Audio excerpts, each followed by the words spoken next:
I was 16, in my junior year of high school, and my schedule was packed, 9 periods a day.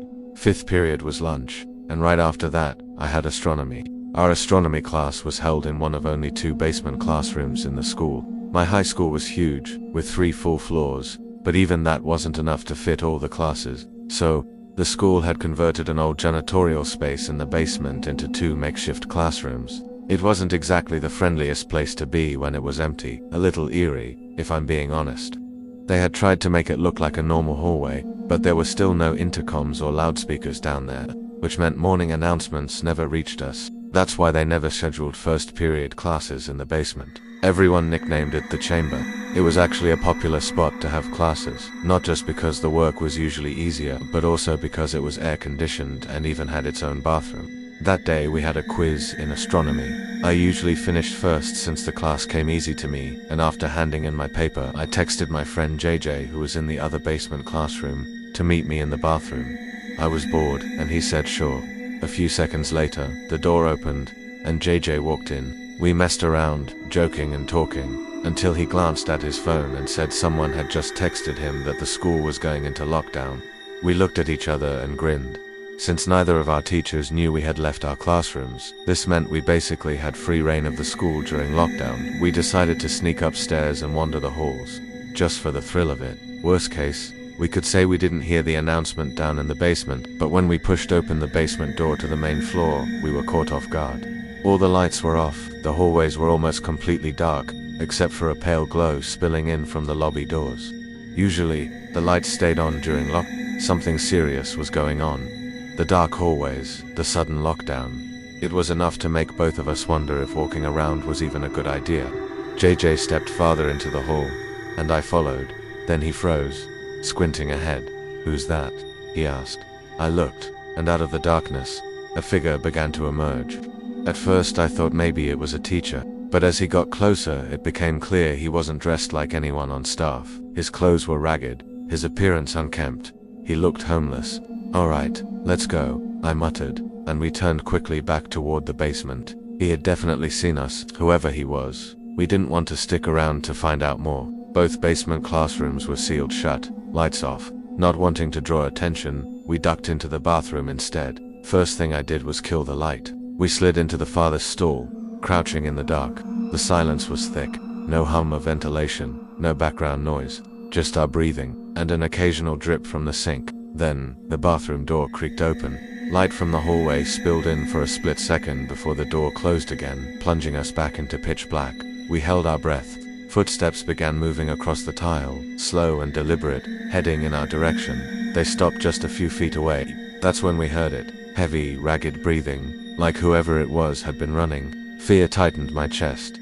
And then JJ made a huge mistake. He leaned in and whispered, "We have to crawl out through the other stalls."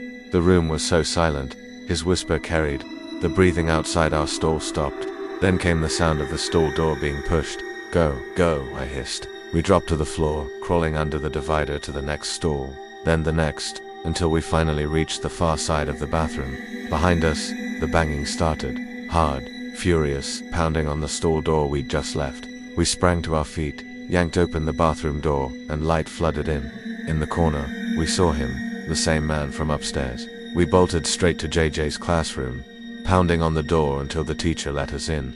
JJ blurted out everything, and the teacher quickly locked the door, his eyes darting to the hallway. Then he mentioned something that made my stomach twist. He'd seen the outline of a gun sticking out of the man's pocket. I hadn't noticed it, but I didn't question him. The atmosphere in the room was tense. Normally, students would have laughed at 2 kids causing chaos during a lockdown, but now, everyone sat huddled in the corner, faces pale. A sudden bang rattled the door, making everyone flinch. A few girls screamed. The man was right there, peering through the window, rattling the handle.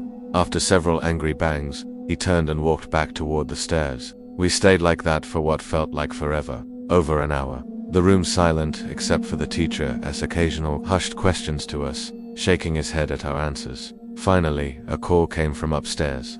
The teacher ordered us to form a single line and quietly head out of the building. Outside, police officers were waiting. Jay and I did our best to describe the man to both the cops and the dean. One officer patted me on the back before sending us home. After that day, the school installed security cameras in every corner and increased the security budget. The whole thing never made the news, so we never found out if they caught him. To this day, I'm convinced that man wasn't just wandering the school. If we hadn't crawled out of that stall, I don't think we'd be here to tell the story. I'm a retired New Jersey police officer. In my 20 years on the force, I saw a lot, but the most disturbing call I ever responded to was a lockdown at a nearby middle school. I won't name the school for legal reasons. It was a stormy, dark afternoon when my unit number came over the radio. A suspicious man had been spotted stepping out of a white van parked behind the school and slipping in through the back door near the boys' locker room. When I arrived, the van was still there, no one inside.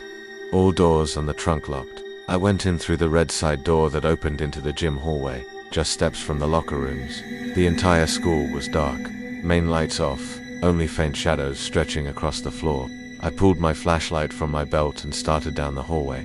In the lobby, a woman from the front office emerged and whispered that I needed to check the boys' locker room, but to be careful, the suspect might be armed. I called for backup and was told units were already en route. The locker room door was right next to the exit. I pushed it open slowly. No windows, no light except for my flashlight beam cutting through the black.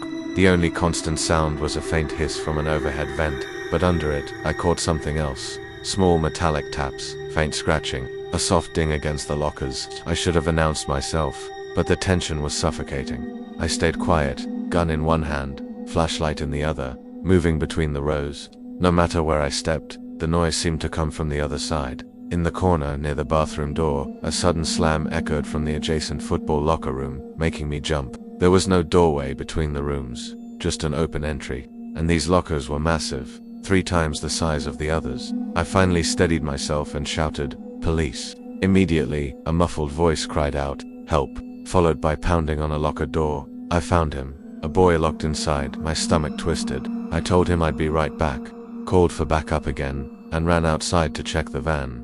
It was gone. I should have taken the plate number first thing.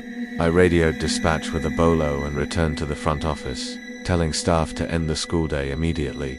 Someone brought a key to release the boy.